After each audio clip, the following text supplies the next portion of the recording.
ॐ सहनाववतु सहनौ भुनक्तु सह वीर्यङ्करवावहै तेजस्विनावधीतमस्तु मा विद्विषावहै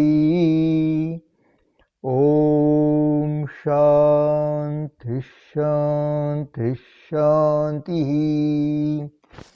We are reading from the book Meditation and Spiritual Life by Swami Yatiswarananda. We are about to begin a new part 2, which is titled Spiritual Practice Techniques. Chapter 18, The Path of Yoga Vedanta Synthesis. Before I begin, I would like to refer to some passages from the Gospel of Sri Ramakrishna relevant to our theme. Master, you were talking of worshipping the clay image.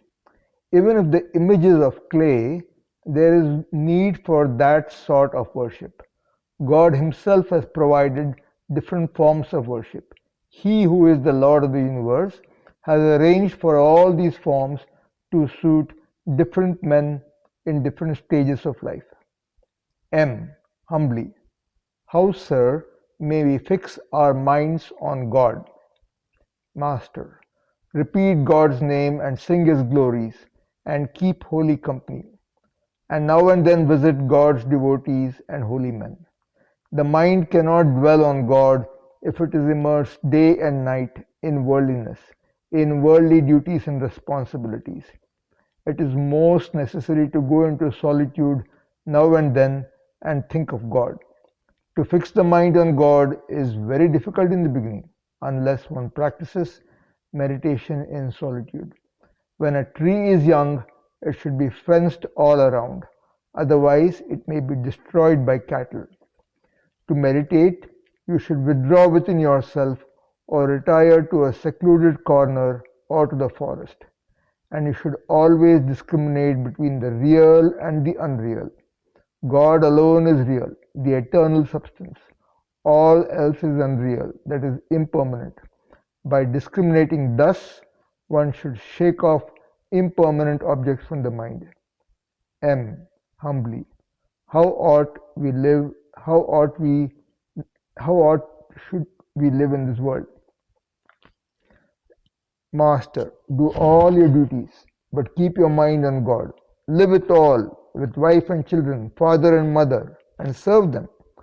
Treat them as if they were very dear to you, but know in your heart of hearts that they do not belong to you. M. Is it possible to see God? Master. Yes, certainly. Living in solitude now and then, repeating God's name and singing His glories, and discriminating between the real and the unreal, these are the means to employ to see Him. This is from the Gospel of Sri Ramakrishna, published in 1974, pages 5 to 7. In the above passage, Sri Ramakrishna has given the essentials of the path of synthesis of yoga and Vedanta, of devotion and knowledge, and of work and worship. This is the path best suited to the modern age. Worship, prayer, meditation, discrimination, service, all have a place in this path. The path of self-analysis called Jnana Yoga can be practiced successfully only by a select few. For all the rest, the synthetic method is the best, is the easiest. It was this integral path that we learned at the feet of the great direct disciples of Sri Ramakrishna. Section. Need for preliminary discipline. The great ones first of all taught us the prime importance of moral life, which should go hand in hand with spiritual discipline. As in our worldly affairs, so also in the world of the spirit, there must be systematic practice. We must be able to prepare ourselves so that we may, in the proper mood, follow the spiritual path. Sri Ramakrishna had a great disciple, Saint Durgacharan Nag Mahashay, as he used to be called. or Nag Mahoshay as he used to be called. His father was very much attached to him, but the old man used to do a lot of japa. Once when he was told, "Your father is a great devotee," Nag Mahoshay replied, "What can he achieve? He is much attached to me. An anchored boat does not move." There is a story behind this saying. One moonlit night, some drunken men took into their heads to go on a boat ride. They went to the ghat, hired a boat, sat at the oars, and started rowing. They rowed and rowed the whole night. Early in the morning, when the effect of drink had gone, they found to their surprise that they had not moved an inch. "What is the matter? What is the matter?" they asked one another. They had forgotten to raise the anchor. I hear constant complaints from people. "We are doing our spiritual practice, but we do not make any progress."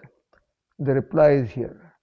At the time of your spiritual practice, are you able, at least to some extent, to free your mind from worldly matters and give your purifying mind to God?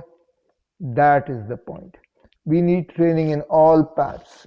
Some of you might have read Swami Vivekananda's books, Jnana Yoga, Karma Yoga, Bhakti Yoga, and Raja Yoga. Whatever path one may follow, one needs discipline, proper training of the mind, and creation of the proper mood. If the mind is trained and the mood is created, one can carry on one's spiritual practice with great success. Our trouble is, in worldly matters, we may be methodical, but in spiritual affairs, we are sloppy and impulsive like children. I have seen grown-up people and big officials often talking like children. First of all, a mature inner personality is to be built up. Many of us are persons but have no personality. We are individuals but have no individuality. Through moral practice, through the discharging of duties, through regular worship, a spiritualized personality is to be built up. It is only then that our spiritual practice becomes fruitful. Our japa and meditation will then prove to be a source of great blessing. I repeat, in all the paths, in all the yogas, a strict discipline is necessary. If I follow Karma Yoga, my mind must be completely calm. I must try to be detached from the things of the world and from the fruits of karma. If I follow Bhakti Yoga, I must have the attitude of total self-surrender to the divine. Further, there must be great yearning for God, a spiritual hunger that cannot be appeased by anything of the world. Through prayer, through japa, through meditation, and ultimately through divine contact, the spiritual seeker appeases the spiritual hunger and finds supreme peace and bliss in divine realization. Many want to follow Jnana Yoga, but the mind is to be trained so that it can follow the path of extreme self-analysis. I am not the body, I am not the mind, I am not the ego or the senses, I am the spirit. For this, the teachers of Jnana Yoga insist on certain preliminary qualifications. The aspirant must have perfect dispassion for enjoyment in this and future lives, and must have the capacity to discriminate between the permanent and the impermanent. Further, he must have great self-control, Shraddha, faith in the Supreme Spirit, forbearance, and must be able to concentrate. Finally, he must have intense longing for liberation. In Vedanta, they refer to this as sadhana chatushtayam, the fourfold qualifications for attaining liberation through Jnana Yoga. And those are Viveka, discrimination, Vairagya, dispassion, Shatka Sampatihi. So then there are the six accomplishments or six treasures. Shama, peace of mind, Dhamma, control over the senses, Titiksha, forbearance. Then, of course, there is the Samadhi, which is the ability to contemplate, to concentrate, Shraddha, faith, and then finally Mumukshutvam, which is the intense desire for liberation. Shama, Dama, Titiksha, and then Samadhi, Shraddha, and then Mokshutva. So all these are necessary. Many people say, oh, I'm not able to practice concentration. Knowing the persons that their minds are not pure enough, I say to them, it is good that you don't have concentration. If an impure mind gets concentrated, it becomes like a bombshell. Aren't we concentrated when we are angry, when we are full of hatred and jealousy? That concentration is no good. It is actually dangerous. So an amount of preliminary spiritual discipline is necessary. The path of yoga, according to Patanjali, consists of 8 steps or disciplines. You have to practice these disciplines systematically. One cannot get established in spiritual life all of a sudden. Next section, have yearning for God. In the Gospel of Sri Ramakrishna, the Master again and again says, you must have spiritual yearning. This is from the Gospel of Sri Ramakrishna, page 7. Spiritual yearning is like hunger. When people ask me, why should I meditate? I say in return, why should you? Don't do it. If you had the yearning in you, you would not have asked that foolish question. When you come to have that true spiritual hunger, you cannot but think of God. You cannot but pray to Him. You cannot but take His name and think of His glory. This hunger is to be awakened. This hunger is to be maintained. That becomes possible if you do your spiritual practice regularly. You feed the body with material food. You feed the mind through study with ideas. But you actually starve the soul in the midst of plenty. Do you not feel starved? The soul yearns for the infinite spirit. It yearns to realize the infinite presence, divine love and bliss. And we do not satisfy this yearning. But when we attempt to do that, a new life starts for us. The Master has also said that holy company is necessary. Again, this is from the Gospel of Sri Ramakrishna, page 21. The company of those who are following the spiritual path, who help in strengthening us in the spiritual path, who reflect something of the divine glory and teach us by their own personal example. Above all, in their company, we develop yearning for God. Here you come across a big problem. It is the impure mind that runs after the things of the world. The pure mind naturally reflects the glory of God, moves towards Him, meditates on Him, tries to feel His divine presence, love and bliss. How to purify the mind? First of all, you must avoid evil thoughts, evil feelings, evil actions as much as you can. Entertain good thoughts, good feelings, and perform good actions. That is the first step. We should always bear in mind that we are souls, the Atman. The Atman has put on a human personality with a view to playing a part in the cosmic drama of life. Whatever be the part that is assigned to us, that part has to be played well. That means we have to perform the duties of life and work in a spirit of detachment as a form of service to God. But mere moral practice and fulfillment of duties are not enough to purify the mind. We have to meditate on Him, pray to Him, who is the infinite source of purity, knowledge, devotion, compassion, love, and bliss. Next section, the graded path. We must follow the right path. Suppose I get lost in the wilderness. If I follow the wrong path, what happens? I enter the wilderness more and more. If I follow the right path, I come out of it. I am reminded of a story. A motorist was driving at breakneck speed. He wanted to reach a certain place. He asked a schoolboy who had studied a little geography, "My son, if I go this way, shall I be able to reach the place?" "Yes, sir, you'll reach it." "How far is it this way?" asked the motorist. "Sir, you'll have to go 25,000 miles, replied the boy. "If I go the other way, then only 2 miles was the answer." Do you follow the idea? By the first path, you have to go around the world to reach the place. If you go the other way, just 2 miles. So also in spiritual life, through the cultivation of the proper mood, proper attitude, and by following proper directions, you reach the goal soon, progress quicker. A tremendous change takes place within you. But don't try to quicken your steps too much. Go slow, but with determination along the right path. Gradually, you will reach the highest truth. In our spiritual practice, we must proceed step by step. First comes Pratima Puja, worshipping the Lord with the help of a form, a symbol, a picture, or an idol. Next, the repetition of the Lord's name, thinking of Him, and singing His glory.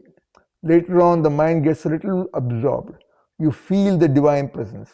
That is dhyana, and dhyana in due course leads to the highest superconscious realization.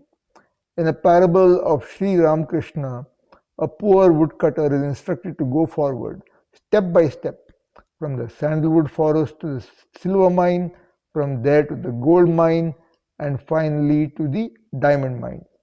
This is from the Gospel of Sri Ramakrishna, pages 35 and also page 407. Similarly, if we sincerely follow the spiritual path and begin from the beginning, we will reach the truth. But if we begin from the end, we will reach nowhere.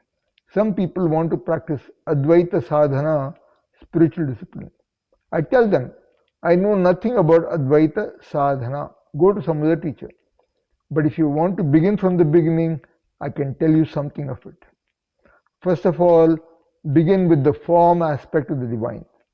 I have Dehatma Buddhi, body consciousness. I feel I'm an embodied being. I am a person amongst persons. How can I think of the infinite spirit? I can't. So let me begin with the body consciousness and try to see what lies ahead. Hanuman was asked by Sri Rama, how do you think of me? Hanuman said, O Lord, while I identify myself with my body, I am thy servant.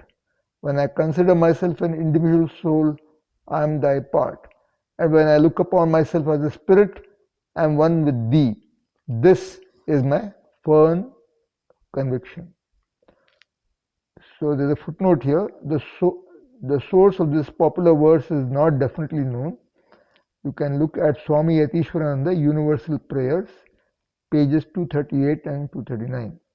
Also, see the Gospel of Sri Ramakrishna, pages 32 and 534. And the Sanskrit verse is Deha buddhya tu dasosmi jiva buddhya tvadanshakah atma buddhya tvamevaham iti me nischita matihi.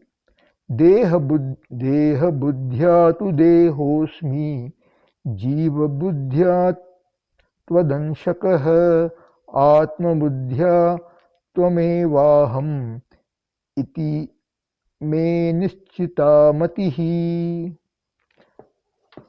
We'll stop here and next time we'll continue from this part. Om Purnamadah Purnamidam Purnat Purnamudachyate Purnasya Purnamadaya Purnamevavashishyate. Om Shanti Shanti Shanti Harihi Om. Shri Gurubhyo Namaha. Harihi Om.